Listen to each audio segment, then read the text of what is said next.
Hi నమస్తే అందరికీ నమస్తే అండి. ఎలా ఉన్నారు? వనక్కం. ఒక విషయం మీ అందరితో షేర్ చేస్తున్నానండి. అంటే లేడీస్ వాళ్ళకి బ్యాడ్ కామెంట్లు వస్తున్నాయని అన్నాం కదా. అది మన యూట్యూబ్ ఛానల్లో కొంచెం లేడీస్ ఒక ముగ్గురు నలుగురు ఉన్నారండి. వాళ్ళిద్దరు ముగ్గురు నలుగురు కూడా ఎక్స్పోజింగ్ ఇచ్చే వాళ్ళని లైవ్లో మనం కొంచెం లైవ్లో వెళ్ళి ఇట్లా ఎక్స్పోజింగ్ ఇచ్చుకుంటే లైవ్ అనేది చెయ్యొద్దని మనం అందరం కొంచెం అడుగుదాం. అలానే మంచోళ్ళకి కూడా బ్యాడ్ కామెంట్లు వస్తున్నాయి. అలాంటి వ్యక్తుల్ని మన అందరికీ యూట్యూబ్లో మన అందరికీ అడిగే హక్కు ఉందండి. ఎందుకంటారా, ఇప్పుడు ఒక చెడు జరిగినప్పుడు ఎందుకు ఏందని అడిగే హక్కు మనందరికీ ఉంది. ఇంకోటి ఏంటంటే యూట్యూబ్లో ఎక్స్పోజింగ్ ఇచ్చి చేసేవాళ్ళు లేడీస్కి మన అందరం వెళ్ళి లైవ్లో మీరు ఇలా చెయ్యొద్దు, మీ వల్ల మాకు కూడా బ్యాడ్ కామెంట్లు వస్తున్నాయి అని మన అందరం అందరూ ఒక చేయగలిగితే వాళ్ళందరూ కూడా మారిపోతారు.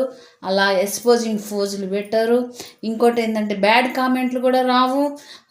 అలాంటి వాళ్ళకి బ్యాడ్ కామెంట్లు లెక్కలేవు. మనకు వచ్చేసరికి బాధ ఏడుపు అనేది వస్తుంది. వాళ్ళకి అలవాటు అయిపోయినాయి. అంటే వాళ్ళని ఏంటంటే పొగరు, మనం అడగట్లేదు, మనం ఏం చెయ్యట్లేదు అని వాళ్ళకి ఇంకా ఎక్కువ అయిపోతుంది.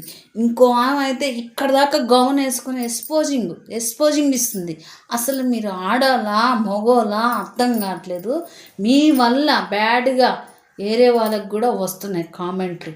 ప్లీజ్ ఫ్రెండ్స్, మీ అందరికీ దయచేసి అడుగుతున్నాను, మీరందరూ సపోర్ట్ చేస్తే మాత్రం దీనికి ఎక్స్పోజింగ్ ఇచ్చే వాళ్ళ లేడీస్కి లైవ్లో అందరం అనుకొని వాళ్ళని ఎక్స్పోజింగ్ లైవ్ ఆఫ్ చేయాలని మనస్ఫూర్తిగా కోరుకుంటున్నాం.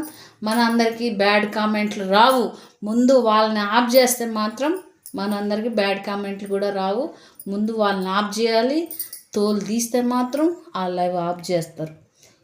ఎవరు ఊరుకోరండి. ఎక్స్పోజింగ్ ఇచ్చుకుంటూ లైవ్ పెట్టమని యూట్యూబ్ వాళ్ళు అడగట్లేదు. అర్థమైందా లేడీస్?